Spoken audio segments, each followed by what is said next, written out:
आंखें बंद करके झूठ की जिंदगी जी के, अपने साथ बददयानती करके, धोखा दे के अपने आप को, दाएं बाएं अपने आप को कहीं मसरूफ रख के कुछ वक्त ज़ाया तो कर लेते हो, पर तुम्हें पता तो है ना कि इबादत अल्लाह की करनी, तुम्हें इसकी खबर है। मेरे रसूल पाक अलैहि वसल्लम ने फरमाया, बंदा अल्लाह के सबसे करीब उस वक्त होता है जब वो सजदे की हालत में होता है। किसके करीब होता है? अल्लाह के सबसे करीब होता है। वो बड़ा नेड़े है रब के, बड़ा करीब है, इसलिए कि वो हालत है सजदा में। वो जब सजदे करता है ना, उसकी बारगाह में जब झुक जाता है, आप जरा सजदे की कैफियत देखें ना, जुबान भी यहाँ है, आंख भी यहाँ है, कान भी, अकल भी सारी, इसने सारा कुछ रख दिया सजदे। आप वो कभी पीछे जाएं तो देहातों में कहा जाता था नाक से नकीरें निकालो, बहुत बड़ी सजा होती थी ना, नाक से नकीरें निकालो, बड़ी सजा होती थी। तो इसने कहा मालिक मुझे किसी ने कहा नहीं, पर देखना मैंने रख दी सारी अकल सजदे में, और रख के कहा क्या, सुभान रब्बी या अल्लाह, अल्लाह मैं पस्त हूं तो आला है, अल्लाह तू मेरा रब है और तू सबसे आला। इतना, और फरमाया जब ये इस कैफियत में होता है तो फिर ये अपने रब के करीब होता है। मेरे नबी करीम अलैहिस्सलाम ने मुसल्ले से दिल लगाने का दर्स दिया, हुजूर ने तवज्जो दिलाई। सहाबा इस ज़ौक़ के हामिल लोग थे, वो कोशिश करते थे। जनाब सिद्दीक़ अकबर रज़ी अल्लाह ताला अन्हु का इबादत का मिजाज हमेशा कायम रहा। हज़रत उमर फारूक सारी सारी रात अल्लाह के हुजूर खड़े रहे। हज़रत उस्मान गनी रज़ी अल्लाह ताला अन्हु इशा की नमाज पढ़ के 2 रकतों की नीयत बांधते थे, 15 सिपारे पहली रकत में पढ़ देते और 15 सिपारे कुरान मजीद के दूसरी रकत में पढ़ देते। आपने ना हज़रत उमर फारूक के विसाल के बाद उनकी एक बेवा से निकाह किया, हज़रत उस्मान गनी ने निकाह किया। वो खातून आपके निकाह में आई तो अर्ज़ करने लगी, अमीरुल मोमिनीन मेरे लिए एजाज़ तो बहुत है कि मैं अमीरुल मोमिनीन की बेवा थी तो अमीरुल मोमिनीन की मनकूहा हो गई हूँ, लेकिन हुजूर न तो मैं जवान हूँ कि मेरे अंदर रग़बत होती और ना मैं अब इस काबिल हूँ कि कोई खिदमत कर सकूँ, मेरे साथ निकाह की वजह क्या बनी? उस्मान गनी रो पड़े, फरमाने लगे मैंने उमर फारूक को मस्जिद में अपने रब से डरते हुए देखा, मैंने उसे रोते हुए देखा, अदल करते देखा, इंसाफ करते देखा, उम्मत की खैर खाई करते देखा। तुम्हारे साथ निकाह इसलिए किया है कि तुम मुझे ये बताओ कि उमर फारूक घर के अंदर अपने रब को कैसे राजी करते, घर के अंदर कैसे राजी करते थे, वो तरीके बतलाओ, तुम बताती जाना और मैं भी उसी तरह घर में इबादत करूं। जिस घर में अल्लाह का जिक्र होता है वो घर जिंदों का है, और जिस घर में रब करीम का जिक्र नहीं होता वो घर जिंदों का नहीं है। घर ना हम ना किताबों में पढ़ते हैं कि एक बुजुर्ग कहते हैं, हज़रत फज़ैल बिन अय्यास कहते हैं कि मैं एक गली से गुजर रहा था तो घर के अंदर किसी कारी साहब ने कुरान की आयत पढ़ दी, वली मन खाफ मकाम रब्बिही जन्नता। मैं तो मेरे कानों से टकराई तो अल्लाह ने मेरी काया ही पलट दी, मैं तौबा कर गया। अब घर के अंदर से आवाज़ आए तो सही ना तिलावत की, पर अंदर से आवाज़ आती नहीं, या डेक बजने की आवाज़ आती है, या टीवी चलने की आवाज़ आती है, या धूम मचाने की आवाज़ आती है। इबादत का वो जो ख़ास शौक़ था, वो जो हुस्न था, वो जो तवानाई, वो जो बात थी।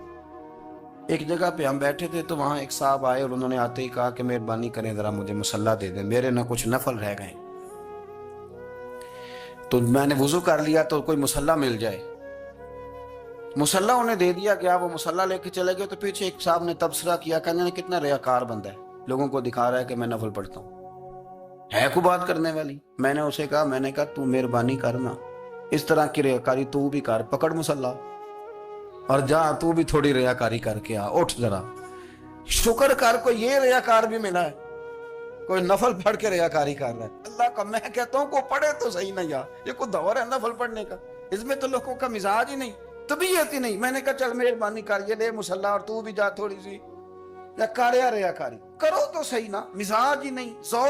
जुम्मे की नमाज पढ़ के यूं दुनिया भागती है, ओहो हो पता नहीं कौन सी पीछे आग थी जो बुझाई जाएगी। और आज तक लोग मसला पूछ रहे हैं कि जुम्मे की बाद वाली सुन्नतें कितनी होती हैं। मैंने कहा कितने साल हो गए जुम्मा पढ़ते, कितने साल हो गए, अभी तक सुन्नतों का नहीं पता। ابھی تک نے علم کے پہلے کتنی رکھتے ہیں اور بعد میں کتنی رکھتے ہیں. فجر کی سنتیں کب پڑھنی چاہیے؟ سنو فجر کی سنتوں کے بارے میں. میرے رسول کریم سید عالم صلی اللہ تعالی علیہ وسلم سے ایک صحابی نے پوچھا تھا، حضور میری فجر کی سنتیں رہ گئیں یا رہ جاتی ہیں تو حکم کیا ہے؟ کیا انداز ہے حضور کا. بخاری مسلم کے لفظ سنو. حضور سید عالم صلی اللہ علیہ وسلم فرمانے لگے، اس نے کیا پوچھا تھا، حضور جواب کیا دیتے؟ فرمایا فجر کی سنتیں کبھی نہ چھوڑنا. فجر کی پہلی 2 سنتیں کبھی نہ چھوڑنا. یا رسول اللہ صلی اللہ تعالی علیہ وسلم میری رہ گئی ہیں، رہ جاتی ہیں. فرمایا فجر کی 2 سنتیں نہ چھوڑنا. فرمایا فجر کی پہلی 2 سنتیں مجھے دنیا اور دنیا کے اندر جو کچھ ہے وہ سب سے زیادہ پیاری ہے. فجر کی 2 سنتیں دنیا اور دنیا میں جو کچھ ہیں مجھے وہ سب سے زیادہ پیاری ہیں. اس لیے فجر کی سنتیں نہ چھوڑنا. اپنا ذوق، اپنی طبیعت، ہم نے نا ذوق غلط بنا لیا. اگر 20 بندے کہہ بھی دیں گے تو نے بڑی شاندار تلاوت کیا تو کیا اس سے بنے گا؟ 100 بندہ کہہ بھی دے تیری کیا بات ہے، کیا بات ہے نعت خاں کی، کیا بات ہے علامہ صاحب کی، پیر صاحب کی، پیر مہر علی شاہ صاحب رحمت اللہ علیہ. آپ تشریف فرما تھے تو آپ کے ایک ہی بیٹے بابو جی جن کو کہا جاتا ہے،